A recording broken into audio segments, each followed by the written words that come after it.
This channel does not promote any violent, harmful, or illegal activities. All content provided by this channel is meant for an educational purpose only. 21শে July মানুষের জন্য, একতার জন্য, সম্প্রীতির জন্য সমর্পিত।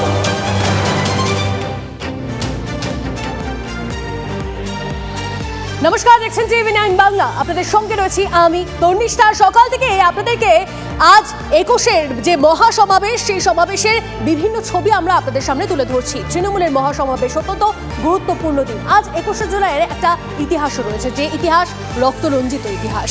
আর তাই 21শে জুলাইয়ের শহীদদের শ্রদ্ধা জ্ঞাপন, আর সেই শ্রদ্ধা জ্ঞাপনের পাশাপাশি আজ বিজয় উৎসবও পালন করতে চলেছেন কেউ কেউ, অন্তত তেমনই মেজাজে রয়েছেন অনেক কর্মী সমর্থকরা। সেই ছবি আপনাদেরকে দেখাচ্ছি এবং আজ আর কোথায় কি চলছে সমস্ত ছবি আপডেট আপনাদেরকে দেবো। আমাদের প্রতিনিধিরা গ্রাউন্ড জিরো থেকে রয়েছেন।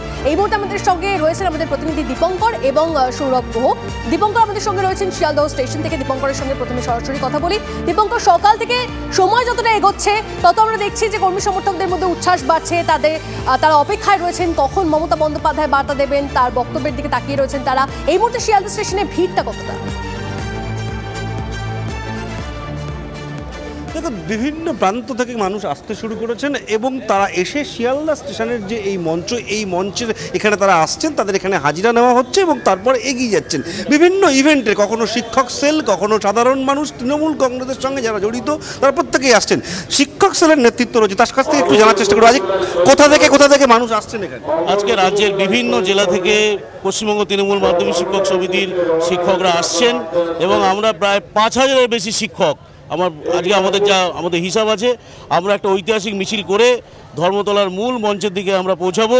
এই অমর 21-এর বলতে বলতে দেখো আরো একটা মিছিল আসতে শুরু করেছে। আমি এই মিছিলটা একটু দেখানোর চেষ্টা করব যে এই মিছিল, ট্রেন যত ঢুকছে তত কিন্তু মানুষ ঢুকছে এবং এই মিছিল আবারও এগিয়ে এসছে শিয়ালদা স্টেশন থেকে যখনই কোনো ট্রেন ঢুকছে এবং তারপর সেই মিছিল এগিয়ে আসছে। এটা হচ্ছে জগভাই, অর্থাৎ বিভিন্ন জায়গার মানুষের মধ্যে এই আবেগ এবং শিয়ালদা স্টেশনের এটা ঘন্টার পর ঘন্টা ধরে এই চিত্র।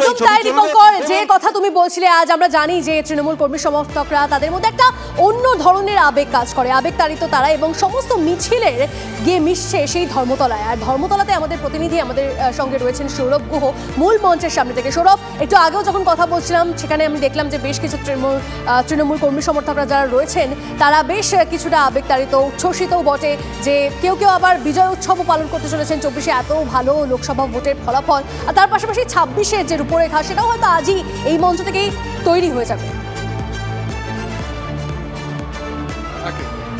একেবারে তনিষ্ঠা, দেখো 21শে জুলাইয়ের মঞ্চ, যেমনটা আমরা কথা বলছিলাম যে 21শে জুলাইয়ের মঞ্চ মানেই একটা শপথ গ্রহণের মঞ্চ। এই মঞ্চই আবার বিজয় উৎসব করেছিল তৃণমূল কংগ্রেস 2011 সালের পর। গতকাল থেকে তৃণমূল কংগ্রেসের নেতারা একটি কথা বলছেন, তা হলো মোদির সরকার নড়বড়ে এবং যে কোনো সময় এই সরকারের পতন ঘটবে, নতুন সরকার গড়বে, জোট ইন্ডিয়া।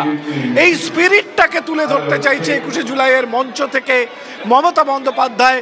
এই স্পিরিটটাকে তুলে ধরতে চাইছে 21শে জুলাইয়ের মঞ্চ থেকে তৃণমূল কংগ্রেস। এবং আজকে অখিলেশ যাদবের যে উপস্থিতি, সেটা কিন্তু জাতীয় রাজনীতিকে নিঃসন্দেহে মমতা বন্দ্যোপাধ্যায় এই মঞ্চ থেকে কি বার্তা দেন। কিছুদিনের পরেই কিন্তু তিনি দিল্লি যাত্রা করবেন, সেখানে জোট ইন্ডিয়া নিয়ে কোনো নতুন ডেভেলপমেন্ট, মোদী সরকারকে নিশানা করে তিনি কি বলেন, নিশ্চিতভাবে এদিকে তাকিয়ে আছে রাজনৈতিক মহল। অন্যদিকে তৃণমূল কর্মীদের আশা এই মঞ্চ থেকেই আগামী 26-এ কোনো রদবদল হতে পারে কি, সেরকম কোনো ইঙ্গিত আসছে? ডাক দেবেন মমতা বন্দ্যোপাধ্যায়। দেখো, 21শে জুলাইয়ের মঞ্চকে ঘিরে বহু ধরনের জল্পনা চলে। কিছুদিন আগে সে জল্পনা নিজেই উস্কে দিয়েছিলেন কুণাল ঘোষ, তৃণমূল কংগ্রেসের মুখপাত্র। বিজেপির 2 সাংসদ যোগদান করতে পারেন, কিন্তু এখনো পর্যন্ত তা নিয়ে তৃণমূল শিবিরের তরফ থেকে কোনো বিবৃতি বা কোনো সূত্রের দাবি এখনো পর্যন্ত তেমন কিছু নেই। যদিও দিন কয়েক আগে 2 বিজেপি বিধায়কের যোগদানকে ঘিরে জল্পনা উস্কে দিয়েছিলেন কুণাল ঘোষ। সব মিলিয়ে জাতীয় রাজনীতি, বাংলার রাজনীতি এবং অবশ্যই নতুন কে আসছেন আজকে কেউ আসতে পারেন কিনা, বড় ঘোষণা হয় কিনা সেদিকে তো অবশ্যই নজর থাকবে। জল্পনা তো চলছেই। আপাতত তোমাকে ধন্যবাদ সৌরভ, ধন্যবাদ দীপঙ্কর। এর পাশাপাশি আপনাদেরকে জানিয়ে রাখি, জেলা থেকে ধর্মতলামুখী তৃণমূল কর্মী সমর্থকেরা ফেরিঘাটে তৃণমূল কর্মী সমর্থকদের ভিড়, উপচে পড়া ভিড় দেখুন। 21শে জুলাই সভামঞ্চে যাওয়ার আগে হাওড়া স্টেশন থেকে জলপথে যাচ্ছেন প্রচুর সমর্থক। দেখাই যাচ্ছে বিভিন্ন জেলা থেকে, মূলত নদিয়া, বীরভূম এছাড়াও বিভিন্ন জেলা থেকে যারা সমর্থকরা এসছেন তারা এই জলপথ ব্যবহার করে ধর্মতলার উদ্দেশ্যে পাড়ি দিচ্ছেন। স্বাভাবিকভাবেই যারা সমর্থক তারা মূলত একটা বিষয় বারবার স্পষ্ট করছেন যে তৃণমূল নেত্রী মমতা বন্দ্যোপাধ্যায় কি বলেন, অভিষেক বন্দ্যোপাধ্যায় কি বলেন, নিঃসন্দেহে গুরুত্বপূর্ণ সেই বিষয়টাই তারা শুনতে চান এবং সেটা শুনে মূলত তারা জেলায় সেই বার্তা পৌঁছে দিতে চান। সব মিলিয়ে সকাল থেকে হাওড়া স্টেশনে দেখা যাচ্ছে যে জলপথ, একেবারে সেই জলপথ ব্যবহার করার জন্য প্রচুর তৃণমূল সমর্থক একে একে আসছেন আর পাড়ি দিচ্ছেন ধর্মতলার উদ্দেশ্যে। ক্যামেরায় বিনোদ সিংহের সঙ্গে সুশোভন ভট্টাচার্য, TV9 বাংলা। একটা বিষয় ভুলে গেলে চলবে না, শহীদ স্মরণে আজ তৃণমূলের এই 21শে জুলাই। কিন্তু দীর্ঘ 31 বছর কেটে গেলেও এখনো ডেথ সার্টিফিকেট পাননি 21শে জুলাইয়ের শহীদ কেশব বৈরাগীর পরিবারের সদস্যরা। ভাটপাড়া পুরসভার 6 নম্বর ওয়ার্ডের রথতলা এলাকার বাসিন্দা কেশব বৈরাগী। দীর্ঘ 31 বছর কেটে গেলেও কেন ডেথ সার্টিফিকেট পাওয়া গেল না, প্রশ্ন তুলছে কেশব বৈরাগীর পরিবার। এই প্রথম বললাম, বললো বার্নিংহাটের কাগজ দিয়ে সব হয়ে গেছিল, ওই জন্য কোনো করিনি। কিন্তু এখন দরকার একটা, মানে ডেথ সার্টিফিকেট ভীষণ দরকার, এই জন্য ওনাদের বললো হয়ে যাবে। আশ্বাস দিলেন বললাম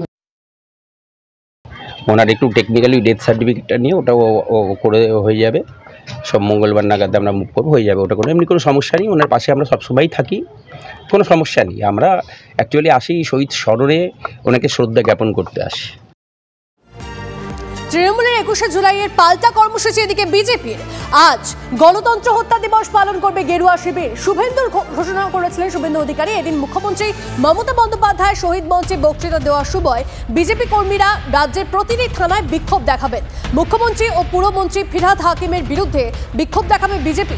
যদিও এই কর্মসূচি নিয়েও ভিন্ন মত দেখা দিয়েছে বিজেপিতে, ভিন্ন সুর শুভেন্দু সুকান্তর।